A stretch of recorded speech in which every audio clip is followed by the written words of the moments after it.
So you probably heard that in North Carolina we had a hurricane last fall. They called it Hurricane Helene. Helene come up through Florida, Georgia, the Carolinas, and Tennessee, causing a lot of damage. Like I said, I know you heard about Helene, but the thing is, since that happened, I've been wanting to make a video because I lost my power for a week, and I'm not complaining because a lot worse things happened to the people in Western North Carolina and Eastern Tennessee. But I learned a few things. Some of the stuff that I thought was right, and some of the stuff I thought was wrong. Hence, this video. I want to show you what I was doing wrong. I'm just saying. And I want to be more prepared in the future.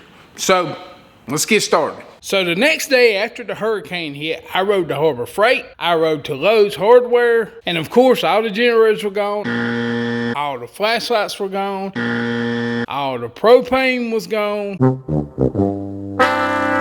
But there was one thing that wasn't gone. These landscape lights right here. There was tons of landscape lights at Lowe's and at Harbor Freight. These lights right here are a good idea if you're suffering from a power outage. They actually are solar powered and they charge during the day and they turn on at night. And this light right here is a little bit awkward to take into your house and use. While it is a little awkward, it's still a lot safer than using a candle because a candle can start a fire, as you know. I'm just saying. But these lights do not have to be awkward. This top section with the solar panel on it also houses the light and the battery. So really, all you need is this part right here to have light. I stuck this base right here out in my yard. Then I could just take the top and put it on the light during the day and let the sun charge this thing up. Then at night, take it off, take it in the house, and you can just set it on top of a mason jar and it does exactly the same thing. You know what I'm saying? Does the same thing. So these solar powered lights are actually great during a power outage. And they make solar powered lights for security. You can leave a solar panel outside your window, put the light in the house. That way you always got light when you go to the bathroom or you're doing something. There's all kinds of options from Harbor Freight and from Lowe's and from Amazon. But the best thing is to have this stuff before you need it. That's the main thing. This butane stove right here is another great option for a power outage. I've actually had it on videos before because you could use this fishing or camping or for lots of reasons. It actually will hold 1 can of butane, which you can use to store an extra can. Or you can buy a bag like this that'll hold 4 cans of butane. And this stuff's only like $1.98 at Walmart. I mean, that's pretty cheap.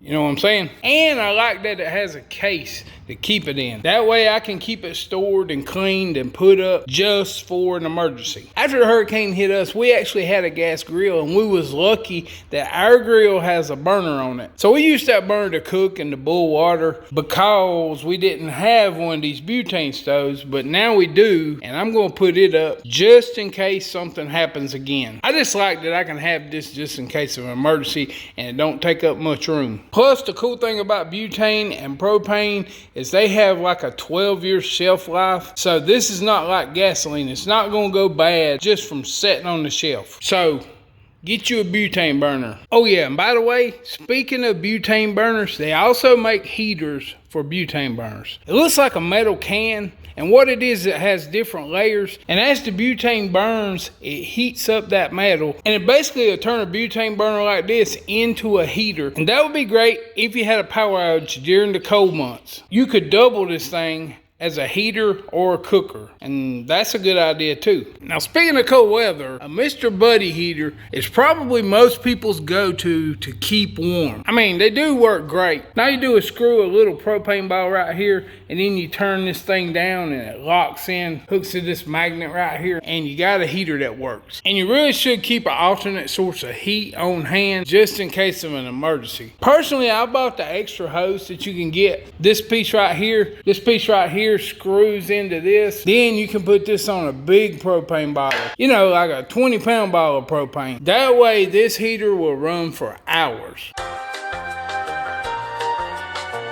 Also, while we're on the subject, they make these little racks and they hook onto your buddy heater up here. They come out over it and you can cook stuff on it. It's actually pretty cool that you can get a rack to make this little buddy heater dual purpose. You can cook with it and you can heat with it. And the best thing about a buddy heater is it's indoor safe. So if your power goes out, you can use this in your house and you don't have to worry about carbon monoxide poisoning. This right here is the heater that I use in my office when I'm editing videos. If you ain't never seen my office, this is my office where I edit videos. But this heater works great in the winter because it gets a little cool in there. But the problem with electric heaters is they pull a lot of power. I got it running through a power meter, and as you can see, it's pulling 1.8 volts. It's pulling 13 amps and 1,418 watts of power. So this heater can get up to about 1,500 watts of power. And if you didn't realize it, anything with a heating element pulls a lot of power, even a hair dryer. Now, I was looking on Amazon and I found this little ceramic heater. It didn't cost very much, but this little ceramic heater actually puts out some heat, and it only pulls about 1/3 of the power of a regular heater. Let's use our wattage tester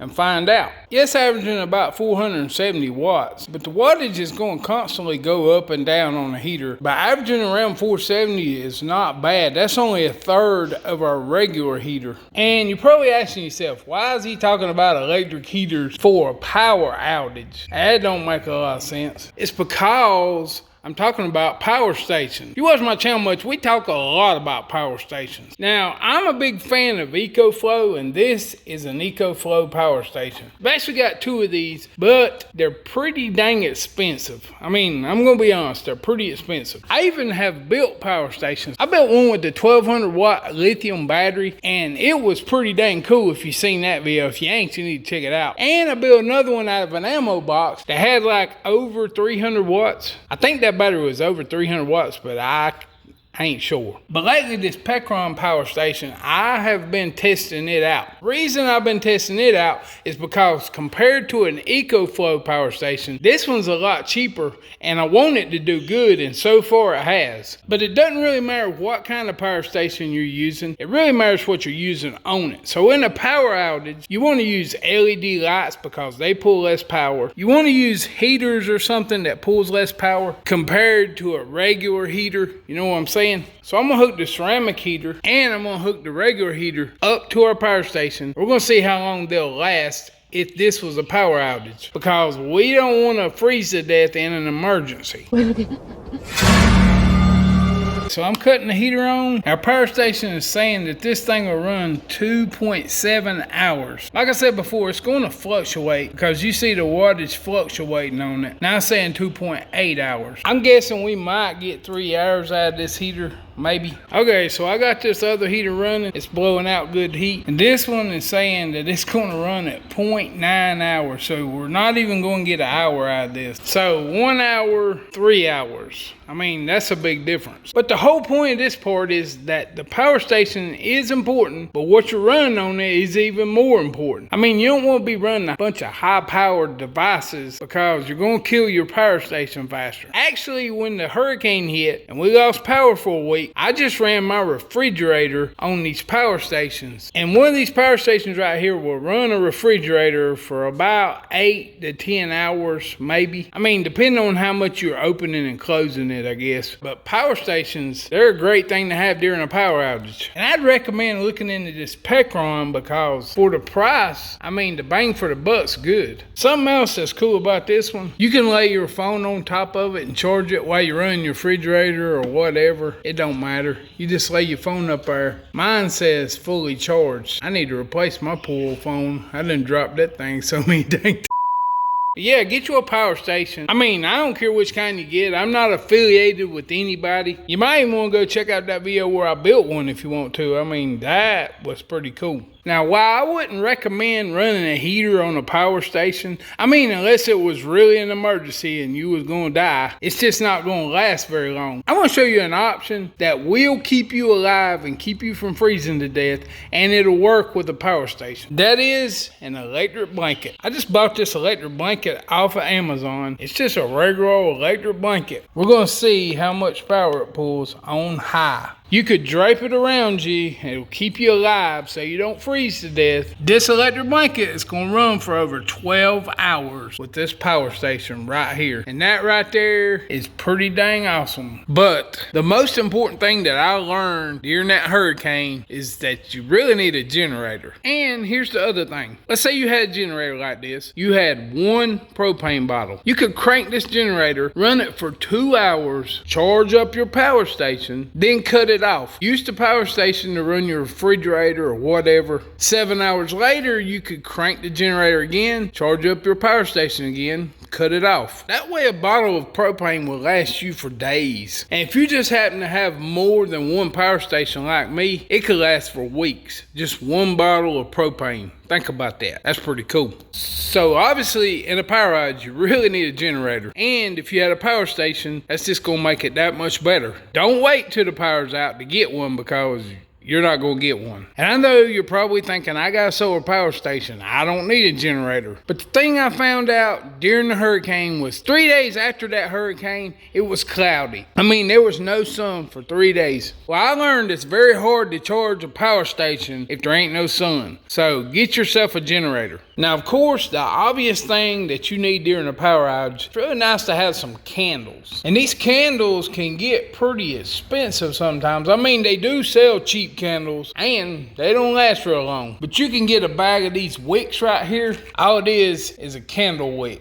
See that? Just a regular old candle wick. But I bought this bag off of Amazon, and this one is about perfect size for a mason jar. But you can get some Crisco vegetable shortening, and you can melt it in your microwave, then pour it into the mason jar, put one of these wicks in it, and make your own candle. And I've heard people say that those Crisco candles will last about a week if you burn them 8 hours a day, and that's pretty good. You can make you a few of these and put the lid on it, keep the dust out, and then in an emergency, you'll have some candles that'll burn the whole time. By the way, I'll leave the Amazon links for all this stuff in the description box. That way you can find them easier. Something else I would suggest during a power outage is to have some drill batteries. Which kind of batteries don't really matter. Whatever kind you use, because you can get battery adapters that will adapt one battery to a different power tool. I mean, this stuff's endless. I actually made a whole video about things you can do with drill batteries. You can even get different size inverters just made for your battery. You can take these power wheel adapters, you can adapt them to anything to use your battery on. I mean, if you hadn't seen that video, go check that video out, because it's really cool the things you can do with a drill battery. I'm just saying, drill batteries are really handy during a power outage. And I charged my drill batteries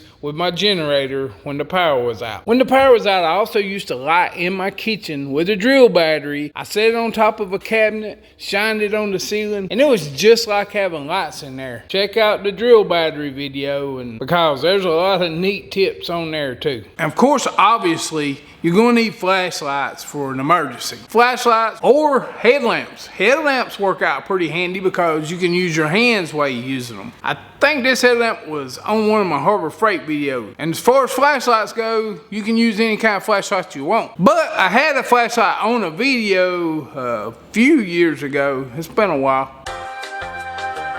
That flashlight was called a hybrid light. The hybrid light company makes flashlights that have solar panels on them. So basically, if they go dead, you can just set them out in the sun and they'll charge themselves. And they make flashlights, they make lanterns, they make headlamps. Those would work really good in a power outage. Plus, I have a 20% off discount code.